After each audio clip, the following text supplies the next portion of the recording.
AI와 감성 경험 데이터를 활용하는 디자인 전략이라는 주제로 ID 이노랩의 안진호 대표님께서 강연해 주시겠습니다. 박수로 모시겠습니다. 네, 반갑습니다. 지금 소개받은 ID 이노랩의 안진호라고 합니다. 제가 오늘 진행할 주제는 이 AI와 감성 경험 데이터를 활용하는 디자인 전략이라는 주제로 설명을 드릴 것 같고요. 크게 세 꼭지로 설명을 드릴 것 같습니다. 디자인에 의미 있는 감성 경험 데이터. 제가 이제 감성 경험 데이터 따로 말씀을 드렸는데 그 설명을 드릴 거고요. 자, 이런 데이터들을 어떻게 우리가 잘 쓸 수 있을까? 그런 걸 이제 리터러시라고 하는데 그 리터러시 차를 좀 설명을 드리고 마지막으로 실제적인 사례를 가지고서 어떻게 할 수 있는지를 좀 설명드리는 방식으로 진행을 하도록 하겠습니다. 간략하게 저희 회사 소개 드리면서 제가 좀 드리는 부분들인데요. 그러니까 저희는 주로 이제 UX 관련 컨설팅을 주로 했었습니다. 그러다 보니까 자연스럽게 그 사람들의 감성 경험 데이터에 대한 관심을 가지게 됐고요. 그거를 가지고서 다양한 방법으로 연구를 해봤는데 작년에 GPT가 나오면서 GPT로 이걸 해석시켜 보니까 너무 해석을 잘 하고 있었습니다. 그래서 저희는 그거를 기반으로 해서 디자인 전략에 특화된 그런 AI를 개발을 하고 있고요. 아마 오늘 강연이 이제 지금부터는 좀 약간 실전 중심으로 이제 들어가는 강연이 될 것 같습니다.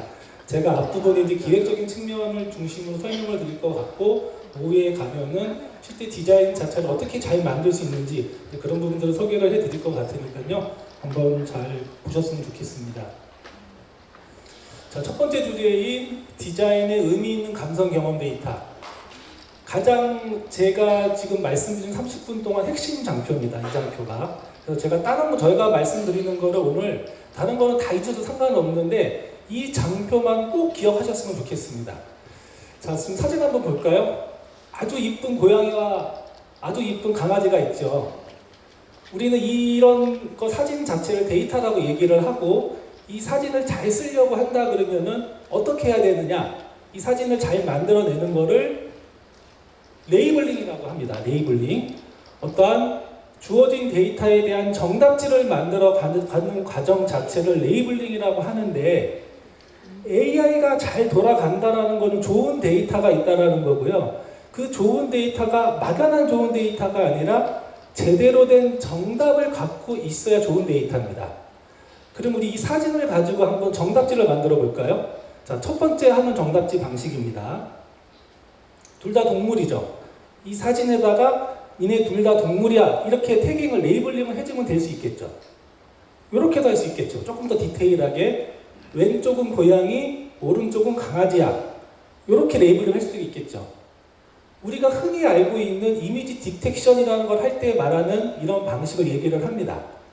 근데 이렇게 해놓은 것 자체가 디자이너 관점에서 써먹을 수 있을까요? 제가 다르게 한번 해볼게요. 자, 자세히 보시면은 얼굴에 줄무늬가 있는 새끼 고양이입니다. 그죠? 그리고 오른쪽은 황금빛 털을 가지고 있는 동그란 얼굴의 강아지예요. 요걸 좀 써먹을 수 있을 것 같죠? 근데 요것도 써먹기 애매합니다. 제가 다음 걸 한번 보여드려 볼게요. 자, 이렇게 레이블링 한번 해보는 겁니다. 자, 이 고양이는 차분하고 조용한 사람들이 좋아해요. 그런 성향들이 많죠. 그리고 강아지는 약간 더 활동적인 사람들이 좋아합니다. 만약에 기업에서 필요한 레이블링은 뭘까요? 당연히 이거겠죠, 그죠? 그러니까 우리가 데이터에 대한 걸 중요하다라고 얘기를 하고 AI 제대로 써야 된다라고 얘기를 하는데 정말 중요한 이런 식의 관점들에 대해서 디테일한 생각을 안 해요. 그냥 데이터 좋으면 돼 라고만 알고 있지 디자인한테 어떤 데이터가 좋을까 우리가 이 데이터를 어떻게 바라볼까에 대한 고민들을 안 한다는 겁니다. 자, 그래서 정말 좋은 데이터를 만드는 가장 중요한 거는 이 사물의 상태보다는 사용자의 감성과 경험이 레이블링이 되어 있어야 된다는 얘기를 드리고 싶은 거예요.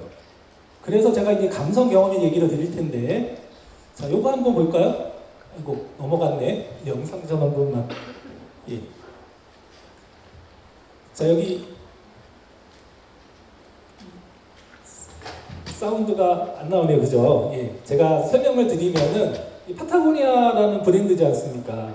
이 파타고니아 브랜드 지금 광고 보시면 어떻습니까? 아까 처음에 말씀드렸던 첫 번째 주제 지속 가능성 비슷한 느낌인데 결국에는 이게 뭐냐면은 다른 거 그 디자인 자체에 대한 광고를 안 해요. 사람들의 감성을 찌를 때에 디자인보다는 그 사람들이 갖고 있는 어떠한 환경적인 책임감 이런 게 중요하구나라는 그런 부분들을 알 수 있다는 거죠. 자, 다음 장 넘어가겠습니다. 제가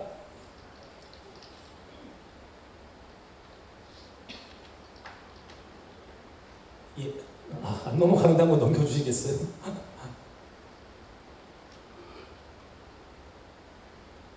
예, 최근에 그런 감성 경험 데이터를 가지고 AI 쪽으로 가장 유명한 책 중에 하나일 것 같아요. 경희대 차경진 교수님이 이제 이러한 책들을 쓰셨는데 여기서도 결국에는 얘기하는 게 핵심이 뭐냐면은 어떤 의미가 중요하고 경험의 시대가 왔다. 그런데 이 경험을 데이터로 어떻게 잘 관리할 수 있을까가 중요하다라는 얘기를 합니다. 결국 지금 파타고니아도 그렇고 넷플릭스도 결국엔 뭡니까? 내 감성에 맞는 거 잘 뽑아내줘야 되는 거지 않습니까? 그리고 스타벅스 두말할 필요 없죠. 정말 제대로 된 감성 경험을 하는 그런 회사입니다. 결국 어떠한 감성과 경험이 기업의 생존과 이제는 뗄래야 뗄 수 없는 관계를 가지고 있다는 그런 부분들을 보여드리는 거고요. 자, 그래서 제가 이제 보면은 그래 감성 데이터, 경험 데이터 중요할 것 같아. 근데 이게 무슨 데이터가 어떻게 차이가 나는지 제가 한번 사례를 비교해 드릴 텐데 두 가지 케이스를 보여드리겠습니다. 빅데이터가 사람을 잘 이해한다라는 것과 빅데이터가 사람을 모른다라는 걸 제가 동시에 보여드릴 텐데 이 두 개 다 실제적인 사례를 제가 조금 이해하기 쉽게 각색만 한 겁니다. 자, 왼쪽에 있는 여고생인데 이 여고생이 임신을 했어요. 근데 미국의 타겟이라는 우리나라 이마트 같은 점포에서 이 여고생이 임신한 사실을 맞췄습니다. 어떻게 맞췄냐면은 일반적으로 여고생들이 마트에 와서 구매하는 물품 패턴들이 있지 않습니까? 근데 어느 날부터 이 여고생이 구매하는 패턴이 달라진 거예요. 인산 출산 용품을 구매하기 시작한 겁니다. 그래서 이걸 맞췄어요. 그래서 그 당시에 이 아버지가 어떠한 그 본사에 찾아가서 난리를 폈는데 결국 아이가 임신한 거를 맞췄기 때문에 두말 않고 돌아갔습니다. 그래서 빅데이터를 잘 알면은 사람의 감성을 잘 알 수 있다라고 얘기하는 대표적인 케이스거든요. 근데 반대편 케이스 한번 보여드리면은 이 케이스는 뭐냐면 결론만 말씀을 드리면은 그 스마트폰이 등장할 때에 그 전에 노키아 같은 피처폰의 절대 강자가 있었는데 얘네가 모든 조사를 다 했습니다. 모든 조사를 다 했는데 다 스마트폰은 일시적인 트렌드로 끝날 거다라는 식의 결론을 냈는데 유일하게 딱 한 명만 패러다임이 바뀔 거다라는 리포트를 냈어요. 그 사례를 제가 한번 소개해 드려 볼 건데 자, 저 할아버지가 100만 원짜리 스마트폰을 살 수 있을까요? 없을까요? 불가능해 보이죠? 한번 찾아볼까요? 데이터 자체를 할아버지가 그 주거 정보 확인해 보니까 혼자 살고 이렇게 기초연금 받고 일주일에 몇 번 정도 이렇게 이렇게 1인 노동을 하시고 정말 우연찮게 신용카드만 다 쓰셨어요. 이렇게 한 데이터들을 쭉 모아서 빅데이터 이 방식으로 분석해 보면은 못 산다라는 결론이 나오겠죠. 근데 자, 요번에는 우리가 이제 디자이너 관점에서 이 할아버지를 보는 겁니다. 자, 첫째 날 쭉 봐요. 할아버지가 이렇게 사는구나. 그런데 할아버지랑 얘기하다 보니까 아들이 하나 있대요. 아들 집에를 갔습니다. 근데 자, 여기서부터 중요한데 아들하고 할아버지하고 딱 만났어요. 근데 나이든 장성한 아들하고 할아버지의 관계의 느낌이 이게 어떤 느낌일까요? 이렇게 부자지간은 부자지간인데 그렇게 썩 친하지 않은 느낌이 나오지 않을까요? 그죠? 공감하시죠? 이거 되게 중요한 포인트인 것 같죠? 근데 이거 데이터로 측정을 해야 되는데 이거 데이터 측정 어떻게 할 수 있을까요? 측정이 안 됩니다. 센싱이 안 돼요. 그럼 어떻게 할 수 있느냐? 디자이너들이 눈으로 봤을 때 육감적으로 느낍니다. 이거를 관찰조사 기법이라고 얘기를 하죠. 그렇게 보면 보인다라는 거예요. 근데 이거에 대한 방법론 자체는 정확하지 않을 수는 있죠. 하지만 유의미한 데이터가 나올 수는 있는 겁니다. 자, 그 다음에 그 아들한테 손자가 있어요. 그런데 이 손자가 학교를 다니는데 학교에 보니까 친한 친구가 있어. 이 친한 친구가 부잣집 아들이야. 그런데 얘가 스마트폰을 갖고 있네. 초등학교 1학년짜리가 집에 와서 아빠한테 땡깡을 피웁니다. 아빠가 사줄까요? 안 사주죠. 근데 할아버지가 그걸 봤어. 할아버지 마음이 찢어질까요? 안 찢어질까요? 할아버지가 돌아와서 고민을 하죠. 내가 이래저래 한 달에 50만 원 정도 들어오니까 기초생활비 25만 원 나가고 25만 원씩 매달 부으면 스마트폰 살 수 있을 것 같은데 라는 생각을 할 수 있다 없다? 있다. 근데 이렇게 지금 말씀드린 요것들은 어떻다? 데이터가 객관적으로 센싱이 되기는 어렵다. 하지만 디자이너가 눈으로 봤을 때에는 요 데이터를 찾아낼 수가 있다. 공감하시죠? 자, 그래서 이렇게 했던 기법 자체를 그 당시에 노키아의 이 트레시아 왕이라는 테크놀로지 에스노그래퍼가 그거에 대한 보고서를 냈습니다. 그런데 묵살을 당했죠. 왜? 야, 우리가 전 세계에 1억 개의 데이터 분석했는데 네가 겨우 300명 데이터 분석한 걸 가지고 이 얘기를 믿으라는 거야? 우린 신뢰할 수 없어 라는 식으로 넘어갔다는 거예요. 그런데 그 고부가가치 상품을 살 때에는 사람들의 감성 경험이 중요하게 다가간다는 그런 부분들이 있다는 겁니다. 실제 이렇게 했던 거예요, 이 사람이. 자, 그래서 일반적으로 이게 빅데이터라고 얘기를 합니다. 근데 우리가 지금 필요했던 데이터들은 뭡니까? 이런 데이터 필요하죠. 이런 데이터 어떻게 추출할 수 있느냐? 쉽지가 않아요. 이렇게 추출하는 방식을 최근에 빅데이터라는 방식으로 표현을 합니다. 이게 뭐냐면은 숫자로 나타나지 않는데 통계적으로 중요한 인사이트랑 맥락을 찾아내는 방식을 이렇게 얘기를 합니다. 그래서 이거를 우리는 뭐라고 합니까? 에스노그래피라는 그런 방식으로 부르고 있는 겁니다. 자, 요 얘기도 제가 간략하게만 하고 넘어갈 건데 그 다음에 또 한 가지 중요한 게 우리가 경험, 감성을 얘기할 때 맥락 얘기를 제일 많이 하죠. 그죠? 이 맥락에 대한 얘기를 제가 설명을 드릴 건데 자, 그 이효리가 누구랑 결혼을 했죠? 이상순과 결혼을 했죠. 근데 옛날에 기억나시는지 모르겠지만 그 당시에 이상순이 숨겨진 재벌집 아들이라는 소문이 파다했었는데 결과는 어떻게 나타났습니까? 그냥 사람 좋은 백수 같은 느낌이지 않나요?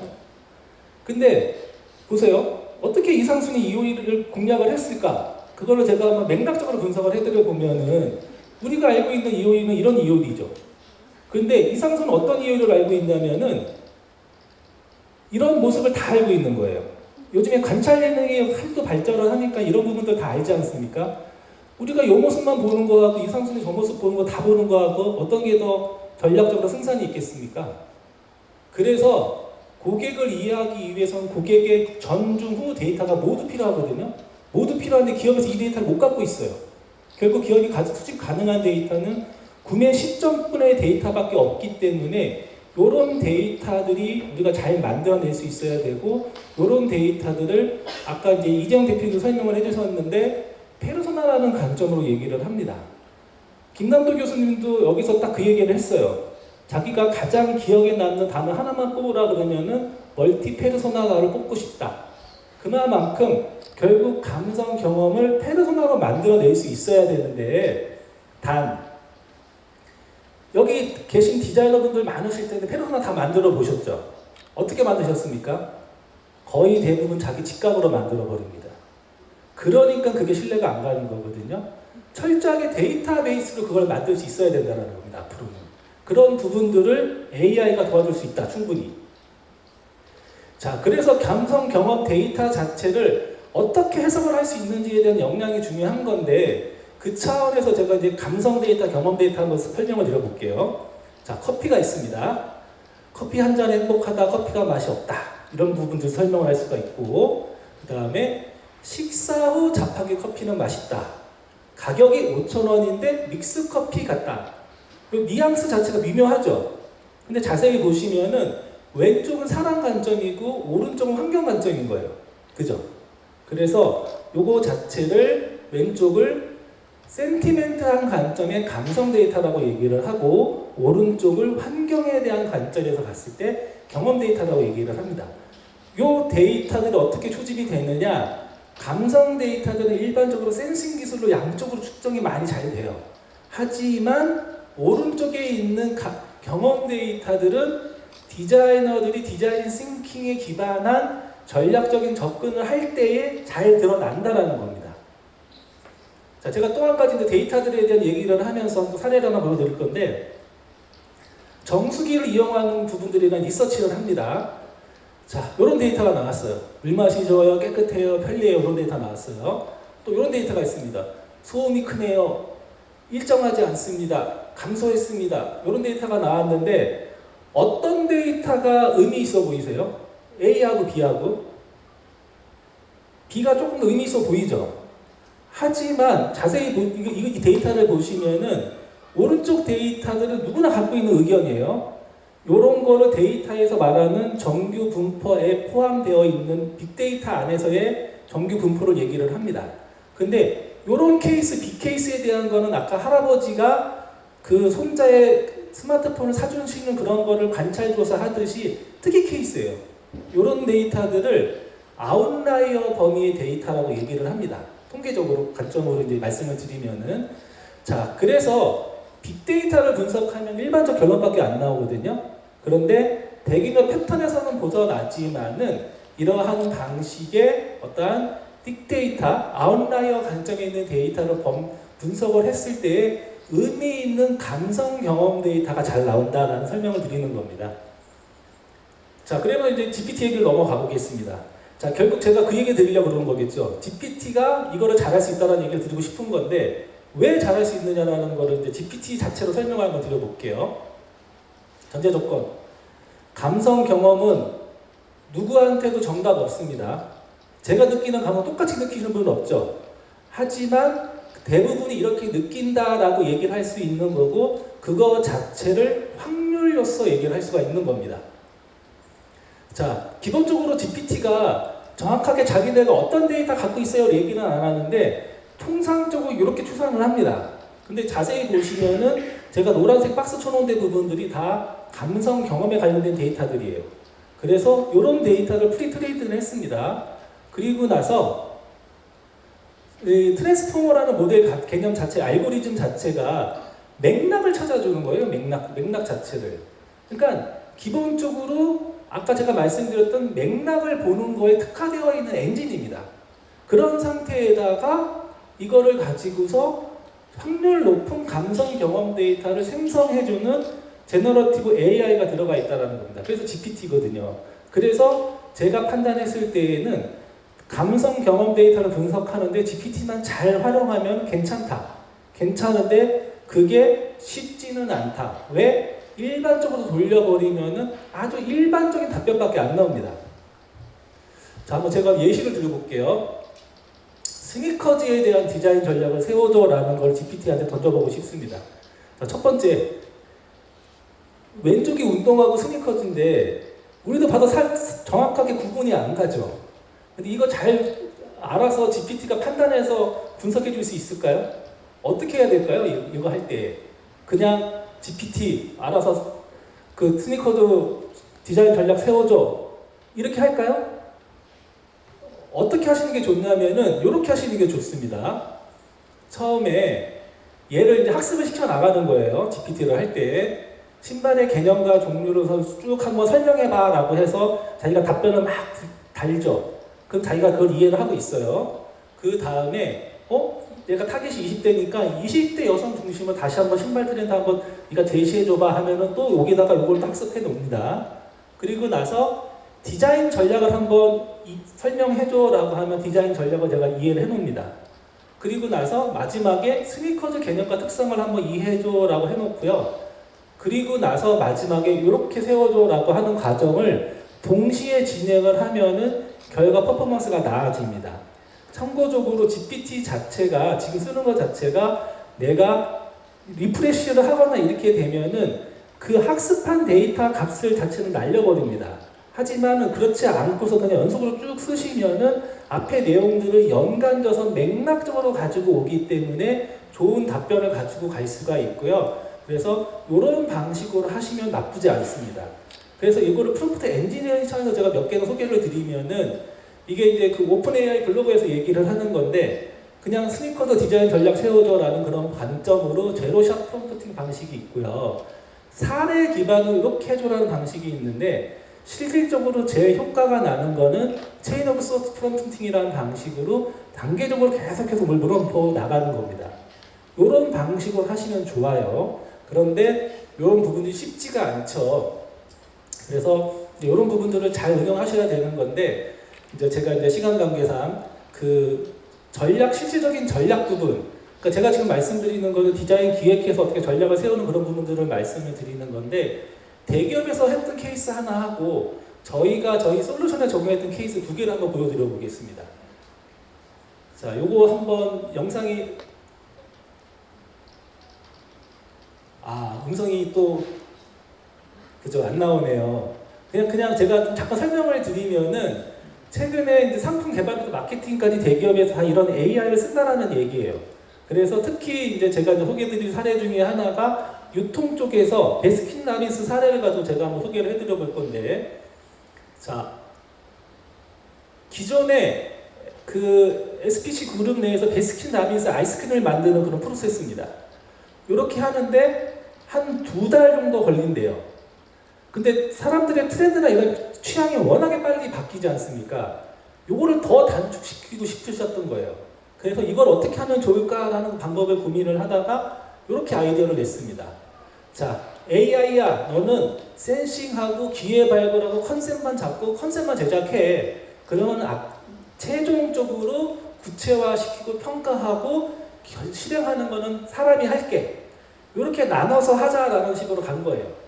그랬더니 시간이 확 획기적으로 줄어들었다는 겁니다. 그래서 이거에 대한 분석을 할 때에는 빅데이터, 그러니까 챗 GPT를 쓰는데 여기다가 자체 데이터를 튜닝을 시키는 겁니다. 그리고 왜 여기서는 스테이블 디퓨전을 썼을까요? 가장 큰 이유가 아까도 여러 번 이제 언급이 되고 있는데 미드저니 자체에 있어서 저작권이 완벽하게 해결된 게 아닌 거죠.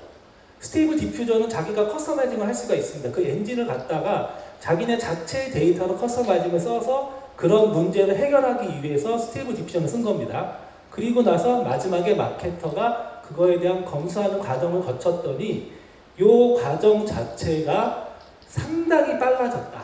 그래서 이거를 AI New Product Development System이라는 관점으로 운영을 하고 있습니다. 그래서 요게 실제적으로 해봤더니 신제품 개발 시간이 2분의 1로 줄어들었다는 효과가 봤다라는 겁니다. 요것 때문에 AI를 쓰는 게 가장 큰 이유인 겁니다. 결국 이 얘기는 뭐냐면 시간도 줄이고 그 전에 수작업으로 막 그리던 작업 자체를 디자이너한테 줄여주고 디자이너는 뭘 해라? 크리에이티브를 만들어내라. 이 얘기를 한다는 거예요. 그래서 이게 실제 그 사연 영상인데 그것도 제가 넘어가겠습니다. 자, 지금까지는 이제 대기업 사례를 설명을 드렸는데 실제 그럼 디자인 기업이나 디자인 쪽에서 어떻게 할 수 있느냐라는 사례를 가지고 저희 걸로 한번 소개를 해드려 볼게요. 자, 제가 오늘 계속해서 페르소나 감성 데이터 얘기를 하는데 저희가 이런 식의 데이터베이스를 만들어 놨습니다. 구조가 나쁘지는 않죠. 페르소나 기반으로 이런 데이터도 보여드릴 수 있고 이런 식의 데이터 다 보여드릴 수 있어요. 이것도 있고요. 이런 것도 있어요. 좋죠. 근데 결과론적으로 저희 실패했습니다. 1차 도전. 왜 실패했느냐? 어려워서 쓰지를 못하세요. 그러니까 데이터적으로 어떻게 쓰는지에 대한 감을 못 잡으시는 거예요. 그랬는데 작년 10월에 갑자기 GPT가 발표를 해버렸습니다. 저희가 거의 최초로 붙였어요. API 연동하는 방식을. 자, 기존에 이런 데이터들이 있는데 이게 수치로 된 감성 경험 데이터다 보니까 해석이 어려웠던 거예요. 그런데 이 수치가 이렇게 나오거든요. 요거를 GPT한테 던져줍니다. GPT야, 네가 그 소비자에 대한 감성을 분석을 할 때에 네 데이터 쓰지 말고 내가 주는 데이터를 우선적으로 봐줘. 이렇게 해서 시켰더니 요 값들이 상당히 정교하게 나오게 됐습니다. 그래서 요 방식을 제가 조금만 더 이제 시연을 한번 보여드려 볼 건데, 자, 제가 지금 보면은 어떠한 그 리서치 단계 차원보다는 제가 이미지 위주로 보여드리는 게 저희가 정말 실험을 많이 해봤거든요. 실험을 많이 해봤는데 디자인 컨셉 같은 거 잡는 거 잘 나옵니다. 근데 앞전에 우리 이정 대표님 하셨던 트렌드 조사 데이터가 실시간 데이터가 만들기가 되게 어려워요. 근데 모르겠습니다. GPT-4.5가 나오면서 출처를 제시하고 실시간 데이터가 나와서 저희도 그쪽에서 API를 빨리 열어주기를 기다리고 있는데 그렇게 붙여봤을 때는 트렌드가 괜찮게 나올지를 모르겠는데 트렌드 데이터 만들기가 상당히 어렵습니다. 그런데 역으로 이미지 평가하는 거 상당히 괜찮게 잘 나옵니다. 어떻게 하는 방식으로 했냐면 제가 한번 보여드려 볼게요. 전기밥솥에 대한 소비자의 디자인 평가를 해주는데 타겟은 전국의 30대 남성이고 비용적으로 가성비가 중요하고 대중적 트렌드를 원해. 그 관점에서 이 전기밥솥 평가해줘 라는 식으로 이거를 GPT 4.0 엔진에다 물어보고 저희 서비스에다 같이 한번 물어봤습니다. 자, 결과값 한번 보여드려 볼게요. 먼저 GPT 4.0입니다. 이렇게 나왔어요. 나쁘지는 않죠? 근데 여기 계신 분들 다 디자이너 분들이어서 디테일하게 보시면 뭐라 그러시냐면은 이 정도 가지고 써먹기는 애매한데 라는 의견을 공통적으로 제시를 하시는 거예요. 자, 그런데 이거를 저희가 이렇게 튜닝을 해놓습니다. 저희는 이 형식으로 그대로 나오게 저희가 튜닝을 해놓은 거예요. 첫 번째로 형식은 저희가 여러 디자인 소비자 평가의 관점에 있어서 잘 학습을 시켜보니까 페르소나, 비용, 품질, 트렌드, 브랜드 그리고 요것들에 대한 문제점을 시사점으로 뽑아내주는 방식이 가장 적합한 방식으로 저희가 판단을 했고 그런 식의 데이터 분석을 했습니다. 그리고 나서 어투 자체를 이게 전문가 의견을 물어본 게 아니라 소비자의 의견을 물어본 거니까 실질적인 얘기가 궁금한 거예요. 그냥 뭐 예를 들어서 더 현대적인 감각이 묻어났으면 해요. 이런 식으로 소비자들은 말을 하지 않습니까? 그 리얼한 의견을 듣고 싶은 부분들이 큰 겁니다. 그래서 생성을 할 때에 그런 방식으로 생성할 수 있도록 저희가 튜닝을 해온 겁니다. 이런 방식으로. 자, 그러면은 기본적인 이제 개념에 대한 차이가 나타날 거고요. 그리고 디테일하게 보시면은 긍정, 중립, 부정을 동시에 같이 답변할 수 있는 구조가 지금 저희가 세팅이 되어 있는 겁니다. 그러니까 일반적으로 GPT한테 던져주면은 GPT한테 이런 식으로 나오게 할 수도 있겠죠. 그러니까 제가 생각하기에는 아까 말씀드렸던 그러한 식으로 이제 체인 오브 소스 방식으로 이용하시면은 1시간 정도 이렇게 계속 넣어보시면 나올 수 있을 것 같아요. 근데 저희는 이 부분을 미리 사전에 학습을 시켜놓고 튜닝된 데이터를 쓰기 때문에 실시간으로 바로 이렇게 뽑아낼 수 있다는 걸 말씀을 드리고 싶은 거거든요. 그럼 이게 어떻게 된 구조인데 이렇게 가능한 거냐라는 설명을 좀 드릴 건데 저희 시스템의 이제 구성도 방식입니다. 자, 앞부분에 데이터 넣는 거 동일하겠죠. 그런데 프롬프트를 저희는 만들지는 않습니다. 자동으로 프롬프트가 생성이 될 수 있도록 데이터베이스화 되어 있고요. 이 GPT한테 학습을 시키는 방식에 있어서 실시간 데이터로 트레이닝을 해놓고 디자인 평가 기반 데이터들, 영업 마케팅 전략 데이터들을 저희가 크롤링 해와가지고서 안에다가 학습을 시켜놓은 결과값 자체를 저희 GPT 안에다가 던져 놓으면은 사전에 저희 이제 그 할당받은 공간 안에서 다시 한번 학습을 한 쉽게 말씀드려서 파인 튠드 된 GPT가 답변을 주는 구조로 짜져 있는 겁니다. 그렇기 때문에 저희가 좀 나아진다라는 말씀을 드릴 수가 있고요. 요거를 저희가 벤치마크 테스트를 해봤습니다. 한번 4.0하고 이제 저희 거랑 테스트를 해본 결과 유의미하게 테스트를 해봤거든요. 유의미하게 차이가 나는 걸로는 확인이 됐습니다. 그래서 이게 이제 제가 설명드렸던 그런 내용들인 거고요. 결론을 내보겠습니다. 여기 대부분 디자이너실 것 같아요. 여기 자세히 보시면은 저기 보면은 디자인 전문 업체가 검은색이고 프리랜서가 빨간색인데 비슷하게 가는 데들은 시안 제작부터 다 비슷하게 가죠. 근데 자세히 보시면 앞부분은 어떻습니까? 디자인 기획 측면에 있어서는 아직은 이 부분에 대해서 접근을 안 하고 계시거든요. 근데 제가 이 GPT를 설명을 드리고 저희 엔진을 설명드리는 가장 큰 이유는 저희 걸 무조건 쓰세요가 아니라 기존의 자기가 못했던 시간들을 이걸로 줄여놓고서 그 남은 시간 동안 아이디어를 내서 기획적인 역량을 키우셔서 이 블루 오션이 띄워드렸으면 하기 때문에 이 얘기를 드리는 겁니다. 자, 결론은 세 가지만 말씀을 드리겠는데요. 디자인에 큰 변화가 오지만은 본질은 사람의 감성과 경험을 이해하는 거잖아요. 디자인이 결국에는요. 그리고 이거를 자동화 시켜지면 뭐가 좋은 거냐면은 디자이너는 복잡한 문제 해결에 집중을 하고 문제하고 창의적인 작업에 집중하시면 된다는 거예요. AI를 쓰면서. 그리고 제일 중요한 거는 뭐냐? 저희가 아까 보여드렸던 거는 뭐냐면은 프롬프트를 잘 만드는 건 한계가 있습니다. 양질의 데이터가 튜닝이 돼서 들어가야지 제대로 된 답이 나오는 거지, 아무리 프롬프트를 잘 만들더라도 아마 여기 많이 써보셔서 알겠지만 한계는 있습니다. 이 부분을 좀 명심을 하셨으면 좋겠다라는 거고요. 마지막으로 아까 이제 우리 이제 아나운서분들 설명을 해주셨지만은 오늘 다 끝나고 가셔야지 이 책을 드릴 겁니다, 아마. 제가 이거 마지막 광고를 하면서 마무리하도록 하겠습니다. 감사합니다. 네, 말씀하신 그 책자는 끝나고 나가실 때 나눠드리는 걸로 하겠습니다. 네, 강연 잘 들었습니다. 먼저 박수 한번 부탁드리겠습니다. 감사합니다. 바로 Q&A 시간 진행하겠습니다. 자, 감성 부분에서 AI가 정답과 같은 결과를 내는 게 아니라 유머와 위트 있는 답변을 해주면 좋을 것 같은데, 기존에 써보면 다소 좀 딱딱한 느낌의 느낌이었다. AI에게 유머나 위트를 좀 기대할 수가 있을까요? 예, 이거는 너무 잘합니다. 그러니까 그거 있잖아요. 그러니까 예를 들어서 자, 지금 대학 교수 관점으로 얘기해줘라고 하는 그런 식으로 했을 때 말투하고 코미디언처럼 얘기해줘라고 할 때 대답투가 완전히 바뀌거든요. 그렇기 때문에 충분히 그런 위트나 감성을 넣는 거는 전혀 문제가 없고요. 이거를 정말 내가 원하는 그런 감성 유머만 넣고 싶다라고 한다 그러면은, 그러니까 아까 말씀드린 방식을 튜닝을 하긴 해야 됩니다. 예. 네.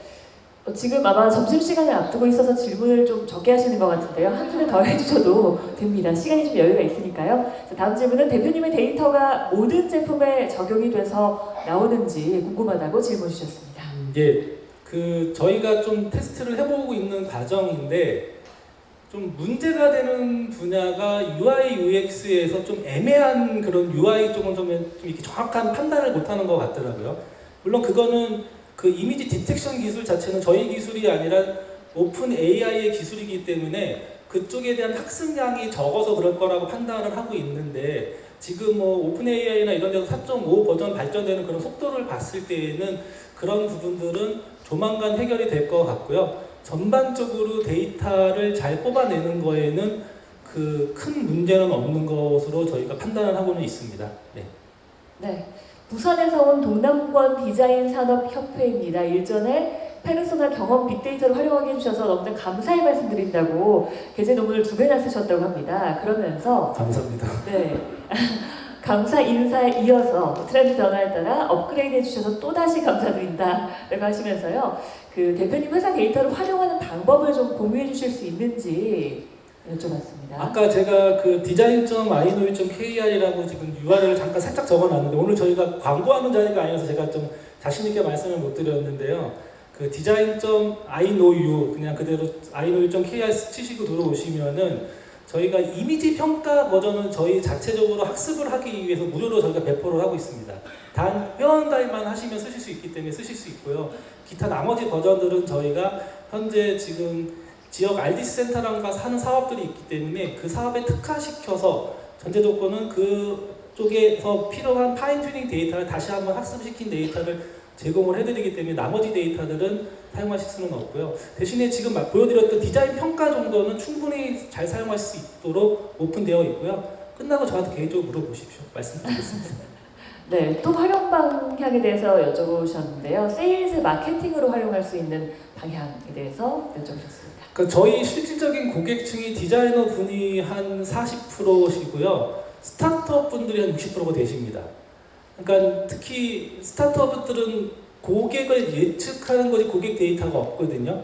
그렇기 때문에 저희 거를 가지고 판단했을 때에 충분한 소비자 분석이 될 수 있기 때문에 그런 식으로 많이 쓰고 계십니다. 네. 네, 다음 질문도 보여주시죠. 조금만 내려주시면 감사하겠습니다. 네, 비슷한 AI 툴을 활용해서 전략을 세우면 디자인 회사들이 비딩을 할 때 차별화는 어떻게 하는 게 좋을까요? 크게 그 바라보는 감성에 있어서 프롬프팅을 잘 만드는 그런 방식이 있을 것 같고요. 그 안에서 또 제가 말씀을 드리지만은 이게 시간이 충분하기 때문에 아이디어를 어떻게 내느냐에 따라서 차별화가 확 됩니다. 그냥 대충 넣어가지고 프롬프팅 닦아준 거는 티가 확 나요. 오히려 차별화 더 확될 수가 있는 거지 절대 차별화 안 되거나 그렇지 않습니다. 네, 안진호 대표님 잘생기셨다고 이게 떨어지고요. 감사합니다. 네, 모든 빅데이터를 챗GPT가 분석할 수는 없을 것 같은데 빅데이터에서도 연사님이 중요하게 생각한 요소가 어떤 게 있을지 궁금하다고 질문 주셨습니다. 저 빅데이터만 제가 1시간 말씀을 드려야 돼요, 솔직히. 정말 중요한 거고 디자이너들이 제가 봤을 때 바라보는 미래 중에 하나가 빅데이터라고 생각을 합니다. 앞으로 AI 시대에 미드저니 같은 걸로 그림 그리는 거는 시골에 있는 디자이너나 서울에 있는 A급 디자이너는 큰 차이 안 나요. 그런데 그 데이터를 어떻게 바라보는 역량은 차이가 날 수가 있는 건데 그거 자체가 아까 설명드렸지만은 눈으로 관찰 조사하는 에스노그래피 자체의 감수성이 키워져야 되는 건데 감성이 크고 강한 디자이너가 잘할 수밖에 없습니다. 앞으로 제가 판단했을 때 디자인의 미래에 가장 큰 역할 중에 하나가 저 부분이라고 생각을 합니다. 저렇게 데이터를 레이블링 해내는 역량.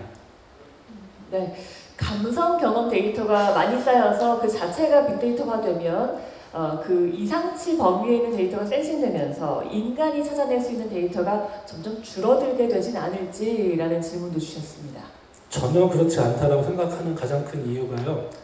제가 지금 이렇게 말은 하지만 속마음으로 어떻게 표현을 할까라는 게 다를 수 있죠.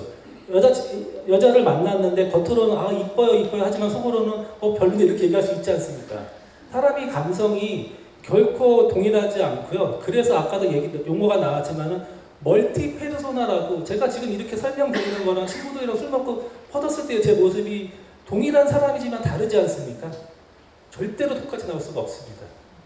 네, 질문이 계속해서 이어지는 것 같은데요. 감성과 경험 디자인을 파인 튜닝 데이터로 뽑아낼 수 있다면 그걸 넘어서 우울증이나 조울증 같은 현대인의 문제 이런 걸 추후에 AI가 캐치하고 업데이트에 적용될 수 있을 거라고 보시는지. 그러니까 저렇게 의학적으로 최근에 저런 이 부분에 대한 관심들을 많이 가지고 계시고요. 저희가 오늘 소개는 안 드렸는데 지금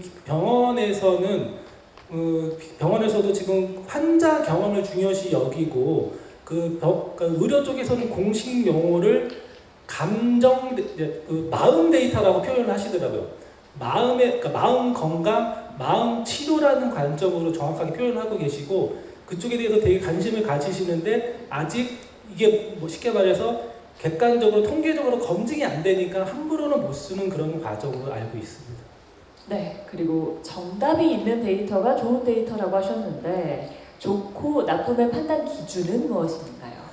양적 데이터는 정확하게 나오겠죠. 수치도. 근데 감성 데이터는 처음에는 정답이었다가 상황에 따라 바뀔 수도 있고요. 이 상황에서는 이게 정답인데 이 상황에서는 이게 정답이 될 수가 있거든요. 아까 제가 커피 사례 보여드렸듯이.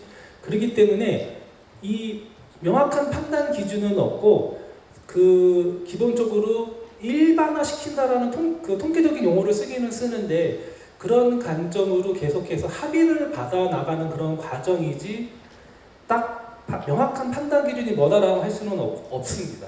예. 네, 질문 여기까지 들어왔습니다. 여기까지 받아보겠습니다. 안진호 대표님 감사합니다.